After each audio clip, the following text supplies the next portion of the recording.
धन धन सद्गुरु तेरा ही आसरा। बेल आइकन का बटन दबाकर चैनल को सब्सक्राइब करें। प्रेमी रकम सिंह पूजनीय परमपिता शाह सतनाम सिंह जी महाराज की अपने ऊपर हुई रहमत का वर्णन करता है। मैं बचपन से ही बीमार रहता था। मुझे बुखार में डोरे पड़ते थे, जो कि बहुत ही खतरनाक बीमारी थी। मेरे माता पिता ने अनेक वैद्य हकीमों से मेरा इलाज करवाया।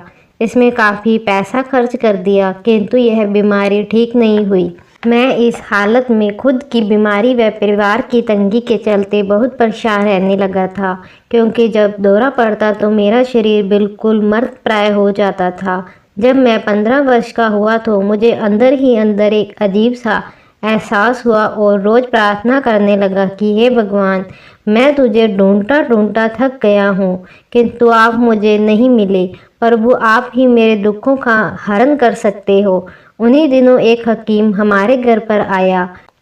उसने कहा कि मैं इस बीमारी का इलाज कर सकता हूँ। उसने कुछ जड़ी बूटियाँ लाने को कहा। यह जड़ी बूटियाँ शाह सतनाम जी बरनाला आश्रम से थोड़ा गहरा गांव के जंगलों में पाई जाती हैं। मैं यह बूटी लाने के लिए घर से चल पड़ा। रास्ते में सरदना कसम्बे से पहले मैंने देखा कि एक डेरा प्रेमी दूसरे व्यक्ति को कह रहा था कि बरनावा आश्रम में ऐसे संत महात्मा आए हुए हैं जिनके दर्शन मात्र करने से ही सब रोग कट जाते हैं और आत्मा को मोक्ष की प्राप्ति होती है। मैंने उनसे उत्सुकतावश पूछा कि बरनावा आश्रम कहाँ है, क्योंकि मैं पहली बार ही इस एरिया में आया था। उन्होंने मुझे बरनावा जाने वाला रास्ता बता दिया। इत्तेफाक से वह जड़ी बूटी तक पहुंचने का रास्ता भी यही था। मैंने सोचा कि यह औषधि तो आश्रम से वापसी के दौरान ही ले लूँगा, पहले गुरुजी के दर्शन कर आऊँ। मैं सीधा डेरा सच्चा सौदा बरनावा आश्रम में जा पहुँचा। वहाँ पूज्य सतगुरु जी स्टेज पर विराजमान थे। सत्संग का कार्यक्रम चल रहा था। मैंने पूजनीय परमपिता शाह सतनाम सिंह जी महाराज के दर्शन किए, सत्संग सुना और उसी दिन नाम की अनमोल दात भी हासिल कर ली। नाम लेने के बाद मुझे ऐसा लगा जैसे मैं बिल्कुल हल्का सा हो गया हूँ, जैसे मेरे मन के ऊपर से कोई बोझ उतर गया हो। मुझे असीम शांति, खुशी व सुकून महसूस हुआ। मुझे ऐसे लगा कि जिस युक्ति की मुझे तलाश थी आज वो मिल गई है। अब मुझे ऐसा लगने लगा कि मैं तो ठीक हो गया हूँ, दवाई की जरूरत ही नहीं। मैं बहुत खुशी खुशी अपने घर आ गया। मेरा इंतजार कर रहे उस हकीम ने मुझसे पूछा, बेटा दवाई नहीं लाए? मैंने कहा कि मैं जो दवाई लेकर आया हूँ वह दिखने में नहीं आती। अब मैं बिल्कुल ठीक हूँ। हकीम मेरी बातें सुनकर मेरे माता पिता से कहने लगा कि लगता है इसे ओपरी हो गई है, मैं इसका इलाज करता हूँ।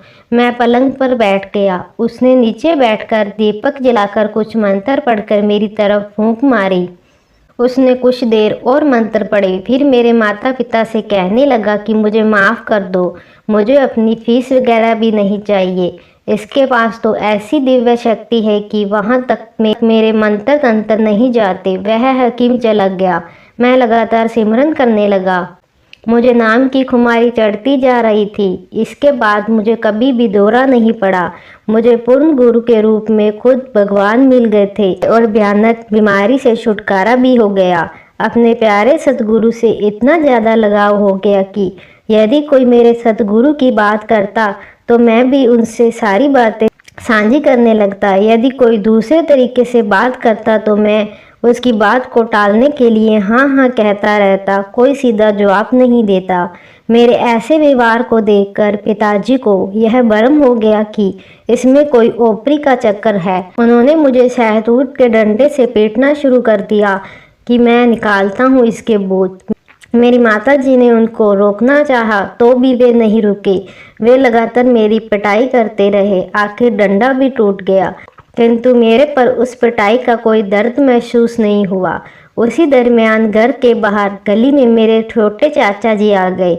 उन्होंने देखा तो सामने सफ़ेद कपड़ों में लंबा ऊंचा कद में एक अजनबी हाथ में नंगोरी लिए खड़ा था। उसकी सफ़ेद दाढ़ी थी। यह अजनबी पूरे गुस्से में था, जिसे देखकर मेरे चाचा जी की अचानक चीख निकल गई। यह सुनकर मेरे पिताजी भी बाहर गली की ओर दौड़ पड़े। उन्हें भी उस महापुरुष के दर्शन हुए जो पूरे जोश में कह रहे थे कि आज माल जिन्ना मारना है, ਅੱਜ ਤੋਂ ਬਾਅਦ ਹੱਥ ਨਹੀਂ ਲਾਉਣਾ, ਹੁਣ ਇਹ बच्चा साडा है। यह सुनते ही वे डर के मारे वापस घर के अंदर आ गए। पिताजी ने मेरी माता को बताया कि ऐसे ऐसे बहुत ही लंबा तकड़ा सरदार बाहर खड़ा है, इसको मारने से मना कर रहा है। जब मेरी माता जी ने बाहर आकर देखा तो वहाँ कुछ भी दिखाई नहीं दिया, परंतु उनको एहसास हो गया था कि ये तो मेरे बच्चे के गुरुजी हैं, क्योंकि मैंने माता जी को गुरुजी के बारे में सब कुछ बता रखा था। माता पिता ने देखा कि बच्चा तो बेहोश पड़ा है, कहीं मर तो नहीं गया। उन्होंने मेरे कपड़े उतारकर शरीर पर देखा तो पूरे बदन पर कहीं कोई निशान नहीं था और न ही मुझे कोई दर्द महसूस हो रहा था। यह देखकर उन्होंने मुझे अपनी छाती से लगा लिया। फिर अगले सत्संग पर ही उन्होंने नाम ले लिया और गांव से भी नाम लेने वाले लोगों को ट्रैक्टर ट्राली में भरकर लाए। में इस बात की बहुत चर्चा हुई कि सत्संग में आने से भला आदमी के लड़के की बीमारी ठीक हो गई। सतगुरु जी के चरण कमलों में यही प्रार्थना है कि हमारे परिवार की सेवा सिमरन करते हुए आप जी के चरणों में और निभ जाए। धन धन सतगुरु तेरा ही आसरा।